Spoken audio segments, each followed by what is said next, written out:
Maintenant, il est important pour vous de savoir comment réagir. Vous êtes légitime, professionnel ou pas, vous êtes vraiment légitime à venir en aide à cette victime, femme, homme ou enfant. Comment faire? Pour vous accompagner, le conseil départemental a mis en place une méthode qu'on intitule EROS. Écouter, rassurer, orienter et signaler. Mais avant tout, il faut être dans une posture bienveillante, d'écoute et laisser à la victime, femme, homme ou enfant, comme je disais, le temps, son rythme. Vous avez vu tout à l'heure dans la vidéo sur le cycle de la violence. La victime, elle se croit toujours coupable. Et c'est pour ça que c'est difficile pour elle de pouvoir sortir du domicile. Encore plus quand on est une femme quand même avec des enfants, malgré tout. Donc en premier lieu, écoutez. Adopter une écoute active et bienveillante. En donnant du crédit à sa parole, c'est essentiel. La déculpabiliser en se souvenant qu'elle a subi un traumatisme. C'est elle ou lui, la victime. R comme rassurer. Créer un cadre rassurant pour la victime est essentiel. À table, autour d'un café, que vous soyez professionnel ou pas, c'est important qu'elle se sente en confiance et en sécurité. Porte fermée ou ouverte, c'est à elle de choisir. Mais vous êtes légitime pour l'écouter. O comme orienter. Très important.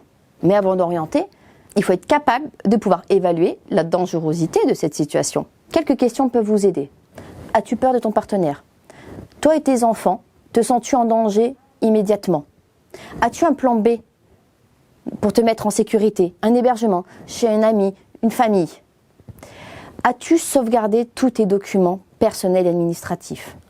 Carte d'identité, ton passeport, ta carte bancaire, carte vitale, le passeport de tes enfants. Ces éléments-là sont indispensables. Il faut que cette personne, cette victime, les mette en sécurité chez un ami, la famille ou même des associations que vous verrez sur notre site internet sont là pour vous aider aussi. Après avoir évalué le cadre de la dangerosité ou pas de cette situation, c'est à vous maintenant de pouvoir l'aider et l'orienter vers les structures adéquates. Que ce soit force de l'ordre, des avocats, un médecin aussi pour mettre en place un certificat médical, un hébergement, comme on avait dit, ça c'est très important, des associations, un soutien psychologique ou social. C'est à vous et vous êtes légitime. Des sites internet existent. Comme je vous disais, toutes ces données sont sur le site violence.essonne.fr. N'hésitez pas, allez-y. Vous avez tous les professionnels en Essonne qui sont là pour vous. Et dernièrement, signalez. Professionnel ou pas, votre rôle est de signaler. Si la victime est en danger, il faut signaler. Que ce soit en appelant la police, les forces de l'ordre, le 3919, ou alors, s'il s'agit d'un enfant, contactez l'aide sociale à l'enfance pour faire une information préoccupante. À vous d'agir et de réagir.